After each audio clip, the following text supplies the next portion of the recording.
네, 여러분들 반갑습니다. 교회에 많은 분들을 제가 또 이미 알고 있어서 더욱 친근하고, 오늘 아침에 이렇게 여기서 일어났습니다. 자고 일어나서 보니까 너무너무 아름다운 곳에서 이런 교회가 있고 또 가정사역이 있고, 이것을 지난 40여 년간 이끄셨던 우리 장로님 부부의 그 수고의 열매들이 아주 굉장히 아름답게 빛나는 것을 봤습니다. 오늘 이제 우리가 함께 같이 보게 되는 이 본문의 그 내용은 바울의 기도입니다. 그래서 우리가 바울이 왜 이 기도를 하고 있을까? 그래서 에베소서는 우리가 1장부터 3장까지가 복음에 관한 것이고, 4장부터 6장까지가 이 복음을 따라서 우리가 어떻게 살아가야 되는지에 대한 이야기들이 나오게 됩니다. 근데 이 복음의 이야기의 마지막에 이런 기도의 내용이 아주 길게 그렇게 나오게 됩니다. 그래서 우리가 그 복음의 내용들을 우리가 알기 전에 이 교회가 도대체 어떻게 생성되었을까 했을 때, 이 교회는 우리 AD 64년에 사도 바울의 3차 전도여행 때 이곳에서 약 3년 정도 그렇게 사역을 하면서 교회가 생겨났습니다. 근데 이때의 교회가 그저 조그맣게 그렇게 생성된 게 아니라 어마어마한 성령의 역사 속에서 생겨났습니다. 우리가 잘 아는 이 에베소 교회는 아주 아시아의 모든 사람들이 와서 예배하는 아데미 여신이라는 여신이 있습니다. 라틴어로는 우리가 다이아나라고 하는 이 여신입니다. 가슴이 28개나 달려서 풍요의 여신입니다. 바로 이 여신을 예배하기 위해서 수많은 순례자들이 모여들었고, 그리고 이 속에는 굉장히 많은 마술들이 성행했었고, 그리고 여기에 이 종교를 이용해갖고 파는 은장색들이 굉장히 많이 유행을 했습니다. 바로 이 영적인 디즈니랜드 같은 이곳에 사도 바울의 일행이 와서 복음을 전했습니다. 성령의 바람이 불고, 그리고 모든 아데미 여신을 섬기러 왔던 사람들이 전부 예수님을 믿게 되고, 마술을 했던 사람들이 그 마술 책을 팔아서 불태운 것만 해도 은으로 5만이나 됩니다. 그리고 은장색을 만들어 팔던 이 사람들이 장사가 안 돼가지고 데모가 일어난 것이 바로 이 데메드리우스 사건입니다. 그래서 굉장한 역사가 일어나고 온 아시아가 와서 들었습니다. 여러분들이 잘 아시는 이 요한계시록에 나오는 7 소교회도 그때 와서 들었던 사람들이 가서 자기 지역에 가서 세운 교회들입니다. 이 정도로 어마어마한 역사가 일어나서 3년 동안이나 그렇게 아주 대성공을 거뒀는 이 교회가 이제 3차 전도행이 끝나고 투옥됐다가 로마로 이송되었고 투옥되었고 불과 5년도 안 됐습니다. 근데 이 5년도 안 되는 이 시간 안에 그저 불이 다 꺼져 버립니다. 그리고 하나님과의 관계는 죽어버립니다. 도대체 뭐가 이렇게 뜨거웠던 교회가 순식간에 이렇게 사그라들어버리고, 그리고 이 교회가 이렇게 아주 힘이 없어서 교회 안에서는 그렇게 서로 공동체 개인들끼리 반목을 거듭하고 가정은 아주 뿔뿔이 흩어지는 이런 일들이 일어나게 될까?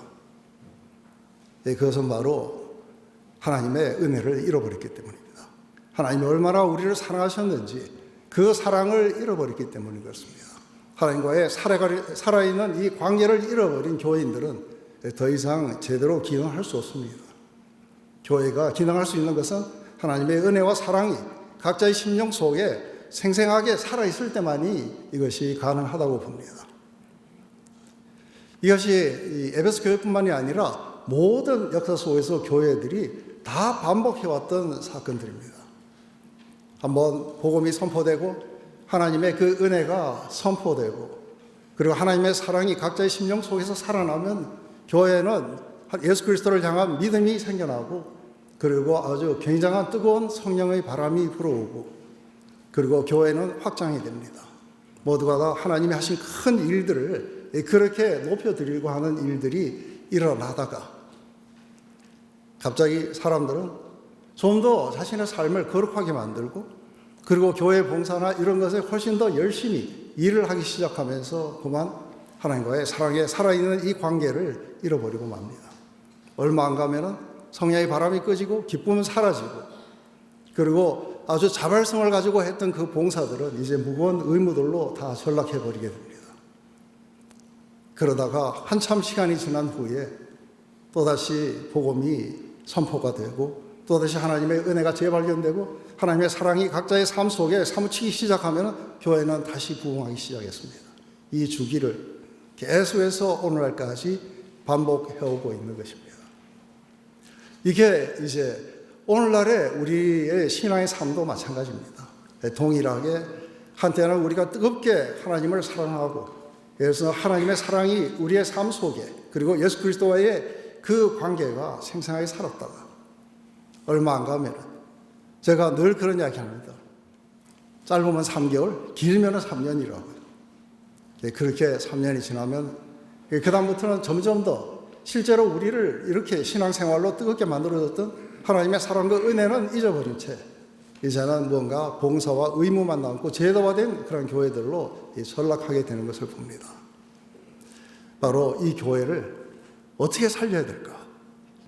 지금 이렇게 변해버린 이 교회를 사도 바울은 지금 감옥 안에 있습니다. 로마 감옥 안에서 거기서도 열심히 복음을 전해서 황실에까지 복음이 전파되고 있는데, 5년 전에 그렇게 뜨겁게 이별을 했던 이 교회는 지금 힘을 다 잃어버리고 능력을 상실한 채 방황하고 있습니다.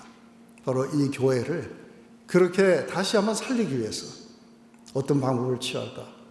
그것은 복음을 다시 선포하고, 그리고 은혜가 다시 재발견되면 하나님의 사랑이 다시 한번 우리의 심령 속에 그렇게 살아나도록 하는 방법밖에 없습니다. 이게 바로 오늘날의 비결이라고 이렇게 봅니다. 그래서 우리가 한 가정의 문제도 우리가 비슷할 거라고 봅니다. 한 가정도 우리가 뜨겁게 남녀가 사랑해가지고 가정을 이루게 됩니다. 그러고서는 그 사랑의 열매들로 아이를 낳게 되고, 아이를 기르고, 또 이 아이를 잘 양육하기 위해서 우리가 또 사업도 하고 직장도 열심히 다니고, 그 여러 가지 일로 바쁘다 보면 정작 가정의 가장 건강을 이뤘던 바로 이 아내와 남편은 서로에게 관계를 투자하지 않고 등한시하다가 나중에 아이들이 다 떠날 때쯤 되면 서로가 남남이 되어버립니다. 사랑은 식고, 그리고 그 관계가 이렇게 빈 껍데기만 난 것으로 인하여 굉장히 고통할 거라고 봅니다. 바로 그때에 우리는 다시 처음 가졌던 마음들로 돌아가서 어떤 특단의 조치들을 아마 취해야 될 거라고 봅니다. 그래서 우리가 오늘 이 구절이 나오기까지, 이 기도가 나오기까지 우리가 에베소서 1장과 2장과 3장의 이야기는 도대체 어떤 말이 나올까? 도대체 복음에 어떤 내용들이 일어날까? 이것을 여러 가지 수식어들을 빼고 나면 굉장히 아주 간단합니다. 그래서 얼마나 우리가 이게 간단한지를 우리가 한번 보도록 하십시다.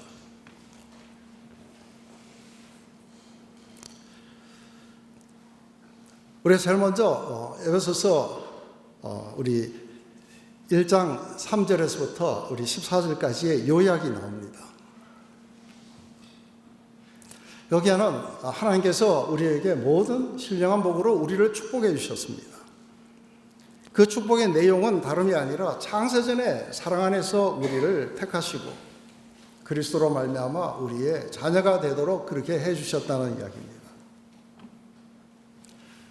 뿐만 아니라 우리가 그분의 풍성한 그 은혜를 따라서 우리 그리스도의 피로 말미암아 우리가 죄 사함을 받았다는 내용입니다. 그리고 우리가 그분 안에서 기업이 됐다는 건 그분의 백성, 그분의 가족이 되었다는 얘기입니다. 이런 내용이 담긴 것을 갖다가 이렇게 선포하면서 우리의 영혼 속에 하나님은 찬송이 터져 나올 수 있도록 그렇게 이 모든 역사를 해주셨다는 것입니다. 이 내용은 에베소 교인들이 몰랐던 게 아닙니다. 이 내용은 3년 반, 거의 3년 동안 사도 바울이에서 듣고 또 들었던 그런 내용들입니다. 그런데 지금 다시 선포하고 있습니다. 이게 교회가 생긴 지 지금 5년이 넘었는데 이 첫 번째 기도 내용을 보면은 감사의 내용입니다. 다음 번호를. 거기엔 지와 계시의 영을 우리에게 주셔서 우리를 축복하신 그 하나님을 경험적으로 알게 해주시고 또 우리를 왜 부르시는지 그리고 우리 믿는 우리에게 얼마나 커다란 능력이 와서 우리의 삶을 바꿔버렸는지 이런 것들을 우리가 다시 한번 알기를 구한다고 이야기합니다. 바로 그 능력이 그리스도를 죽은 가운데서 살렸듯이 우리가 죽은 관계 안에서 우리가 다시 한번 살아나게 해 주실 거라고 이야기를 합니다. 우리 2장에 가면은 그 우리가 받은 은혜의 내용이 뭔지가 나옵니다. 그 은혜의 내용은 허물과 죄로 죽었던 우리를 그리스도와 함께 다시 살리셨다는 겁니다. 우리는 누구냐? 원래 진노의 자식들이었는데 긍휼이 크신 그 하나님이 큰 사랑으로 말미암아 우리를 그리스도와 함께 다시 살려주셨다는 겁니다. 그래서 우리는 은혜로 구원을 받았습니다. 은혜로 된 것이기 때문에 우리의 노력의 산물이 아니고 은혜로 받은 것이기 때문에 하나님의 선물이라는 이야기입니다. 이렇게 우리는 하나님이 그 크신 능력과 사랑으로 우리를 새롭게 만들어주신 것이 우리라고 이야기를 합니다. 이제 2장 11절부터 마지막까지는 이제 이방인들에게는 더 큰 은혜가 주었습니다. 왜냐하면 이 이방인들은 원래 약속도 그리고 언약도 그리고 모든 그 이스라엘 백성들도 아니었습니다. 그래서 모든 축복에 밖에 있던 자들이었는데 하나님께서 바로 이방인과 유대인들을 갈라놓았던 그 담이었던 율법을 십자가로 펴시고 이제는 이방인 또 유대인 모두를 둘을 하나로 만드셔서 하나님께서 거하시는 한 처소로 한 교회로 세워져 가고 있다고 이야기합니다. 바로 이 3장에 가서 오늘 기도 전까지의 내용은 바로 이 복음을 이방인들에게 알리는 사역자로서 사도 바울은 하나님의 오래된 그 비밀의 경륜을 이렇게 알게 하기 위해서 사도로 택함을 받았다고 이야기합니다. 이게 에베소의 1장, 2장, 3장의 내용입니다. 바로 이 수도 없이 우리가 이미 알고 있는 이 은혜의 내용들, 복음의 내용들을 다시 이야기를 하면서 이것이 이제는 우리의 실제가 되기를 소망하면서 이러므로 하고 이제 오늘의 본문이 나옵니다. 그래서 제일 먼저 우리가 14절에 보면 이러므로 내가 하늘과 땅에 있는 각 족속에 이름을 주신 아버지 앞에 무릎을 꿇고 비노니 하고 이야기합니다.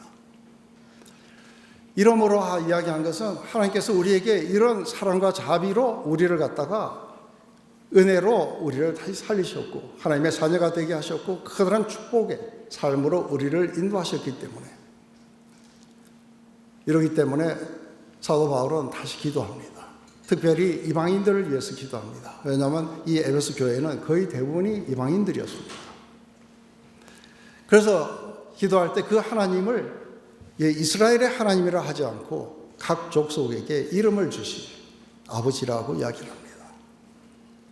이것은 하나님의 그 사랑이 모든 족속들을 다 포함을 시키는 것을 말합니다. 바로 그 이방인의 하나님에게 내가 무릎을 꿇고 기도합니다 할 때 여기서 무릎을 꿇고 기도한다고 합니다. 지금 비록 가택연금, 감옥 속에서 사도 바울이 무릎을 꿇고 기도한다는 것은 이것이 얼마나 우리에게 간절히 필요한 것인가를 나타내 보여줍니다. 그래서 사도 바울은 이 에베소 교회뿐 아니라 어쩌면 오늘날 우리를 위해서도 이렇게 무릎을 꿇고 간절히 기도했을 거라고 봅니다. 그 기도의 내용은 뭔가 했을 때 그 영광의 풍성함을 따라 그의 성령으로 말미암아 너희 속사람을 능력으로 강건하게 하옵시며 지금 우리 안에는 우리의 그 사람과 속사람이 있습니다. 근데 그 사람은 우리의 바깥으로 드러나는 우리의 여러 가지 그 행실입니다. 그렇지만 이게 우리의 속마음하고는 다를 수 있습니다. 우리 교회가 사랑을 잃어버리고 제도화되기 시작할 때는 우리의 그 모습을 상당히 많이 가꾸게 됩니다. 그렇지만 하나님은 언제나 우리의 속사람인 마음과 함께 하십니다. 이 마음을 늘 새롭게 해주시기를 원합니다.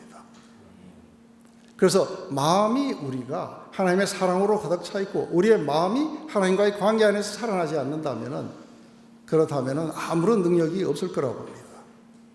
그런데 바로 이 성령으로 말미암아 우리의 속사람, 우리의 영적인 삶, 우리의 믿음의 삶, 우리의 사랑의 삶, 이것이 능력으로 강건하게 되기를 지금 구하고 있습니다. 그래서 제일 먼저 이렇게 성령께서 오셔서 우리의 속사람을 강화시켜 주면은 제일 먼저 우리의 마음 안에 그리스도께서 살아계시게 됩니다. 그래서 그렇죠.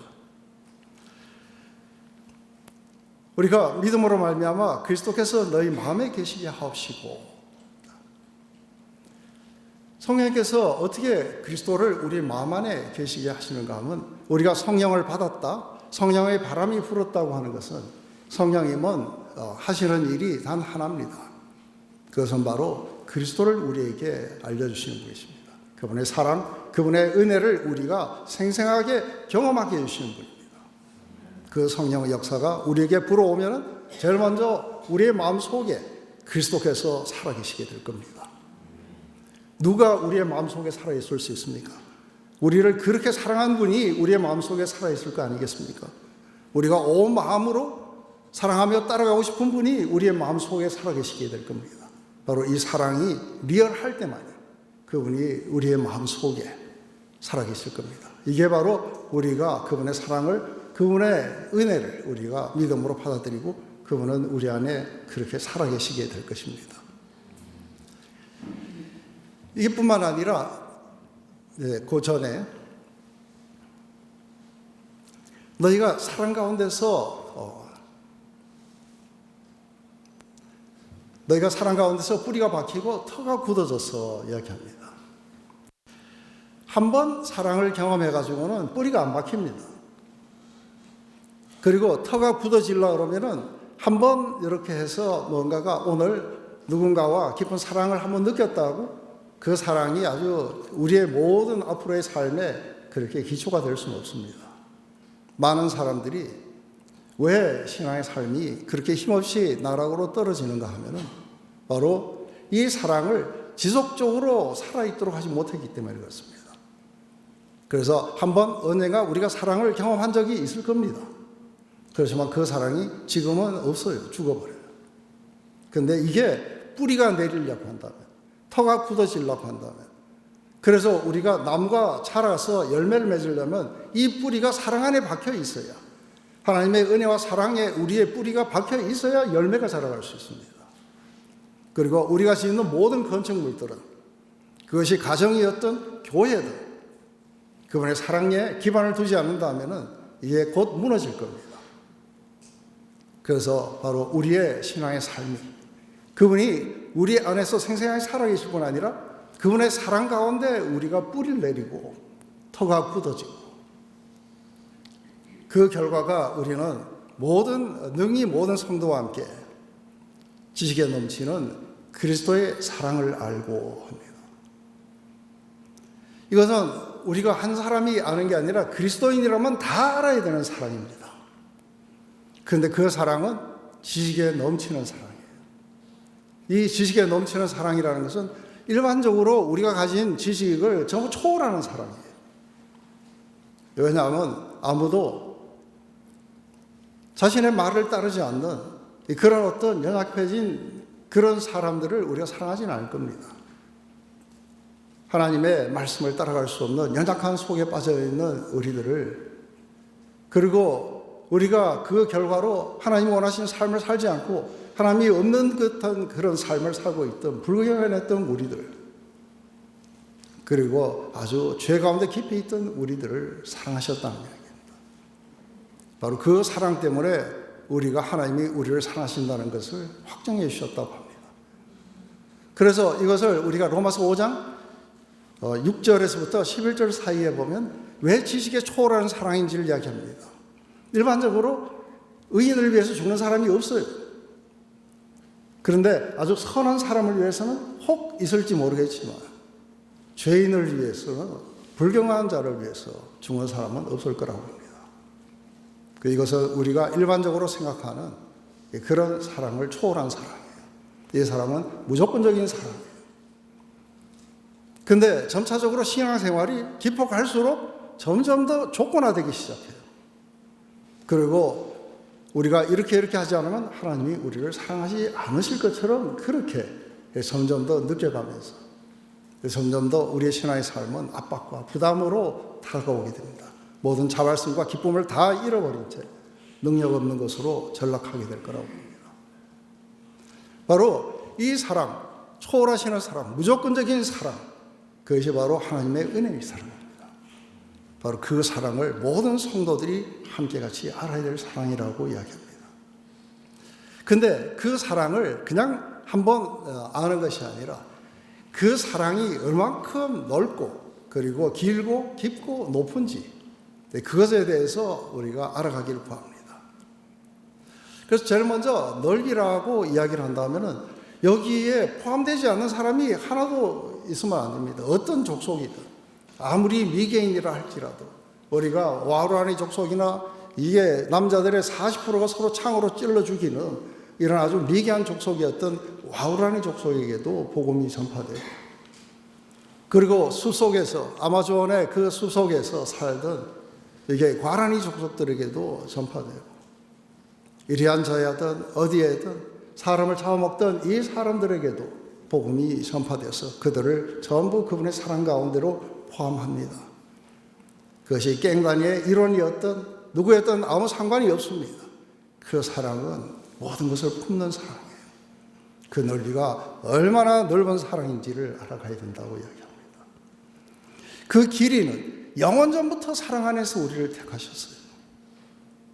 그래서 시작은 우리가 예수님을 믿을 때 시작된 게 아니라 영원 전부터 시작됐었어요. 그리고 그 사랑에서 끊을 게 없어요.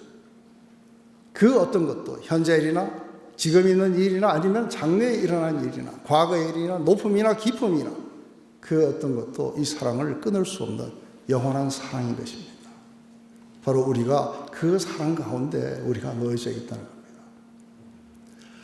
먼저 높이를 알기 전에 우리는 깊이를 알아야 됩니다. 이 깊이는 우리가 아주 깊은 죄 가운데 있었을 때, 그래서 우리 스스로가 도저히 용납할 수 없는 그런 깊은 죄 가운데 있었을 때, 그때 우리를 찾아오셔서 우리를 사랑해 주셨던 그 사랑이었습니다. 그렇기 때문에 그 사랑은 단순하게 사랑으로만 느껴지는 게 아니라 어메이징한 은혜로 느껴집니다. 그 기쁨 속에 찾아오셔서 우리를 다시 살리셔서 얼마나 높은 사랑으로 들어가셨냐면 바로 그분의 영광스러운 자녀로 만들어주신 사랑입니다. 바로 이 사랑이 얼마나 큰 건지를, 그 넓이와 길이와 깊이와 높이를 우리가 날마다 알아가면서 그 하나님의 사랑 가운데서, 하나님의 그 은혜 가운데서 완전히 우리 자신들을 잃어버려야 돼요. 우리가 무엇을 할 수 있었다, 우리가 어떻게 살았다 안 살았다 이런 것이 전부 다 무효화됩니다. 왜냐하면 무조건적인 사랑, 무조건적인 그 은혜 앞에 우리는 그분의 것이 된 것입니다. 그분의 기업이 되었고 그분의 나라가 되고 그분의 가족이 되었던 것입니다. 이 사랑을 날마다 우리가 알아가게 된다면 놀라운 결과는 하나님의 삶에 이른다고 이야기를 합니다. 이 사랑을 깨달아 알아갈수록 하나님의 충만함, 그래서 우리가 하나님의 조금이 아닙니다. 하나님의 충만함, 바로 우리가 방금 보았던 이 하나님의 이 커다란 사랑, 모든 것을 품는 사랑을 우리도 할 수 있다고 이야기합니다. 그리고 영원히 지속되는 그 사랑을 우리도 할 수 있다고 이야기합니다. 그리고 아무리 깊은 죄 가운데 있다 할지라도 우리는 사랑할 수 있다고 합니다. 이 사랑은 은혜를 모르는 자들에게도 사랑하시는 하나님의 사랑입니다. 마태복음 6장에서는 은혜를 모르는 자들, 악인에게도 협의를 동일하게 주시는 하나님의 사랑이라고 이야기하면 우리 하늘 아버지가 자비한 것처럼 너희도 그렇게 자비하라고 이야기합니다. 이게 하나님의 모든 그 충만하심이 우리에게 전부 다 들어오는 것은 우리가 그 사랑을 먼저 경험해 봐야 됩니다. 우리는 그 사랑을 경험하고 한 번 경험하는 게 아닙니다. 경험하고 또 경험하고 또 경험할 때 그때 마침내 우리도 그렇게 사랑하게 됩니다. 이게 모든 아이들이 자라가는 방식입니다. 우리가 한국 아이처럼 자라려면 한국 사람의 부모 밑에서 자라면 됩니다. 그러면 이 아이들은 그 부모가 생각하는 사고방식을 따를 거고 한국 사람들처럼 그렇게 자랍니다. 미국의 사람은 미국 사람들처럼 그렇게 자라게 됩니다. 그런데 우리가 이 하나님의 사랑 가운데 뿌리가 내리고 터가 굳어지고 날마다 그 사랑을 매일매일의 삶에서 경험해 간다면 우리도 그 사랑을 할 수 있게 될 거라고 합니다. 이게 우리 사장에 가면은 교회 공동체 안에 모든 각 개인들 안에 어떻게 이 관계들을 살리는지에 대해서 나옵니다. 5장에 가면은 바로 우리 장로님이 평생을 바쳤던 이 가정이 어떻게 회복될 수 있는지가 나오게 됩니다. 바로 이 뿌리가 내리고 이 터가 굳어지지 않는다면 우리의 수고가 전부 헛것이라고 이야기를 합니다. 우리의 모든 기반은 하나님의 은혜와 사랑입니다. 그런데 이 사랑이 우리를 살렸지만 이 사랑이 우리를 다시 살릴 거라고 봅니다. 그렇다면 사도 바울은 무릎을 꿇고 우리에게 바로 성령의 바람이 불어서 다시 한번 우리의 마음 속에 우리를 사랑하신 그리스도가 살아나게 하시고 그리고 이 모든 지식에 넘치는 그리스도의 사랑을 모든 사람들과 함께 같이 알아서 그 사랑의 크기가 얼마나 큰지를 날마다 우리가 경험해 가면서 하나님의 삶이 우리에게 그렇게 충만하게 이루어지기를 구하고 있습니다. 이것은 우리가 하나님이 우리를 부르신 부르심의 소망입니다. 하나님은 왜 우리를 부르셔서 왜 하나님은 우리를 부르셔서 이런 은혜를 베풀어 주시는가? 왜 우리의 죄를 사하시고 우리를 이런 무조건적인 사랑으로 사랑해 주시는가? 우리를 부르신 그 목적은 무엇인가? 그것은 바로 그분의 영광, 그분의 글로리, 그분의 아주 풍성한 영광의 모습, 바로 이 사랑의 모습이 온 세상에 그분을 믿는 사람들을 통해서 온 세상에 나타나게 하는 것이 그분의 목적입니다. 우리 베드로전서 우리 2장 9절에 나오는 이야기가 그겁니다. 우리를 그 어둠 가운데서 불러내서 그분의 아주 기이한 그 사랑의 빛 가운데 들어가게 하신 것은 바로 그분의 영광을 온 세상에 전하기 위함이에요. 그런데 우리가 보지 않고 어떻게 전합니까? 우리가 경험하지 않는데 어떻게 우리가 그것을 행동으로 나타낼 수 있겠습니까? 우리는 먼저 사랑하는 자들이 아닙니다. 그분이 먼저 우리를 사랑하셨기 때문에 우리는 사랑할 수 있게 되는 겁니다. 우리의 모든 에너지가 바로 그분이 우리를 얼마나 사랑하셨는지에 우리의 초점이 맞춰져야 됩니다. 그럴 때만이 우리는 자라가게 됩니다. 거기다 뿌리를 내렸기 때문에 우리 안에 열매가 맺히게 될 겁니다. 그게 기반이 되었기 때문에 우리의 건축물들은 튼튼하게 지어져 가게 될 거라고 봅니다. 이게 바로 오늘 사도 바울이 기도한 내용입니다. 이제 이 사랑은 여러 방면으로 그렇게 나타나게 될 겁니다. 우리가 직장에서도 나타나게 될 거고 가정에서도 나타나게 되고 교회 공동체 안에서도 나타나게 될 것이고 또 우리가 세상에서 만나는 모든 사람들과의 관계 안에서 우리는 바로 우리 주님으로부터 배웠던 그 사랑이 우리의 삶을 통해서 나타나게 될 겁니다. 그것은 오직 사랑의 주님이 우리의 심령 속에 생생하게 거하실 때만이 우리가 가능하게 됩니다. 우리의 외적인 것부터 우리가 추스리려고 노력한다면 이 뿌리가 없는 데다가 계속해서 우리가 건물을 지으려는 거하고 똑같습니다. 먼저 우리는 그 사랑을 경험하는 것으로부터 시작돼야 됩니다. 이제 마지막에 사도 바울은 우리를 향한 확신을 이야기합니다. 왜냐하면 그분의 아주 능력이 그것을 이루실 거라고 믿습니다. 우리 가운데 역사하시는 그 능력대로 우리가 구하거나 우리가 생각하고 우리가 상상하는 그 모든 것들에게 넘치도록 우리에게 행하실 것을 바로 그분에게 교회와 그리고 그리스도 예수 안에서 영광이 대대로 영원무궁하도록 우리가 찬양을 하고 있는 것을 봅니다. 우리 주님은 우리가 만약에 그것을 향해 우리의 모든 에너지를 모으고 우리의 모든 마음의 시선을 그리로 모은다면 하나님은 또다시 우리에게 성령의 바람을 불어넣어 주시고 그리고 관계가 살아나고 사랑 안에서 또다시 우리가 뿌리를 내리기 시작하고 그리고 우리의 기쁨과 자발성이 살아나기 시작하면서 능력이 있는 교회, 능력이 있는 그리스도인들로 우리를 다시 살려주실 것입니다. 이제 말씀을 정리하겠습니다. 교회나 한 개인이나 우리가 그리스도인이 능력을 상실하는 그 이유는 다 똑같습니다. 그리고 회복하는 방법도 다 똑같습니다. 바로 관계가 살아나야 됩니다. 사랑 가운데서 이 관계가 살아나야 되는 것입니다. 그래서 이 사랑과 은혜를 알려주시는 이 성령의 파워보다 많은 사람들은 자신의 노력을 의지하게 됩니다.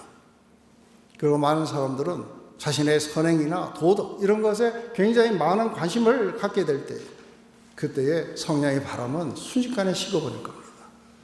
우리는 우리가 만드는 게 우리가 아닙니다. 우리는 하나님이 만들어주신 게 우리입니다. 그러려면 우리는 그 사랑 가운데 우리가 길을 잃어야 됩니다. 하지만 계속해서 우리의 초점이 잘못되면 이 바람은 식어버리고 하나님은 우리의 삶에 안 계시게 될 겁니다. 그리고 우리의 삶은 이제 기쁨을 다 잃은 채 자발성도 없이 무거운 봉사만이 우리를 기다리고 있게 될 거라고 봅니다. 그 결과 예배는 굉장히 지루하게 되고 힘이 없게 되고 우리 삶에는 별로 소망이 없게 될 것입니다. 신앙생활도 이제는 껍데기밖에 안 남아서 제도화된 그리스도인들, 우리가 사도행전 우리 2장을 보면은 아주 두 그룹에 굉장히 극명하게 다른 그룹이 있습니다. 하나는 하나님을 섬기는데 제도화되어 버렸던 종교 지도자들의 모습들이에요. 이들은 아무 능력이 없어요. 하나님을 사랑하지도 않고 그리고 백성으로 살았지 않아요. 그런데 성령을 받고 새롭게 태동해낸 이 교회는 하나님의 그 아름다운 모습을 나타내며 그들의 심령 속에, 그들의 삶 속에 하나님이 생생하게 살아가는 것을 우리가 다 누구나 볼 수 있도록 그렇게 역사하게 될 겁니다. 우리는 어느 쪽을 선택할 것인지 우리 각자가 선택해야 될 거라고 봅니다. 이제 이런 상태에서 우리가 다시 한번 기쁨을 찾고 능력을 찾고 그리고 일할 수 있는 유일한 길은 우리가 다시 복음에 귀를 기울여야 됩니다. 그리고 하나님의 그 사랑의 메시지에 우리가 귀를 기울여야 됩니다. 하나님의 은혜를 우리가 재발견하고 그리고 사랑 가운데서 다시 우리가 하나님과 관계하기 시작해야 됩니다. 그래서 우리를 처음 살렸던 그 복음이 우리를 다시 살릴 것입니다. 그래서 교회는 또다시 복음이 선포되고 그리고 우리의 마음 속에 각자는 바로 이 아름다운 하나님의 사랑의 이야기들을 다시 들려주고 상기시켜줘야 됩니다. 그래야 우리 영혼이 살아납니다. 여러분들은 우리가 아이들을, 죽어가는 아이들, 그리고 소망을 잃어가는 이 사람들을 어떻게 살리겠습니까? 그 사람들에게 격려해주고 그리고 수용을 주고 그리고 우리의 사랑을 갖다가 우리가 전달하려고 노력할 것입니다. 그러지 너희가 네가 행동을 똑바로 고치면은 네가 죽음에서 그런 어떤 힘없는 삶에서 일어날 거라고 이렇게 아무도 보지 않습니다. 그렇다면 우리의 신앙생활도 마찬가지입니다. 우리는 날마다 하나님의 사랑의 이야기를 들어야 되고 그리고 날마다 축복의 말씀을 들어야 되고 그리고 날마다 그 은혜가 우리의 마음속에서 생생하게 역동할 때만이 우리가 살아나게 될 거라고 합니다. 바로 우리가 이것을 향해 우리가 다시 돌아간다면은 우리가 은혜에 다시 한번 우리가 살아나는 그 역사가 이 교회와 또 우리 모두의 가정 안에 일어나게 되기를 소원합니다. 제가 기도하고 마치겠습니다. 하나님, 오늘 사도 바울의 이 무릎을 꿇고 하는 간절한 기도의 내용이 오늘 우리의 심령에 닿게 하여 주시옵소서. 하나님, 그동안 하나님이 우리를 이렇게 사랑하시는데도 불구하고 그 사랑을 늘 조건적으로 생각했습니다. 그것 때문에 우리의 삶을 우리가 스스로 정리하고 만들어야 된다. 이 어리석은 생각 속에 우리가 빠져서 바로 하나님의 그 사랑과 은혜가 우리의 삶 속에서 역사하지 못하도록 가로막았던 것을 봅니다. 하나님, 다시 한번 우리의 마음을 엽니다. 그리고 우리의 귀를 주님의 그 사랑의 음성에 열기를 원합니다. 오셔서 우리의 심령 속에 말씀하시옵소서. 그리고 다시 한번 우리의 모든 이해를 초월하시는 그 하나님의 사랑이 우리의 심령에 다시 한번 오셔서 우리를 살리시고 그리고 우리의 이 삶을 통해서 주님 영광 받으시옵소서. 예수님의 이름으로 기도드렸습니다.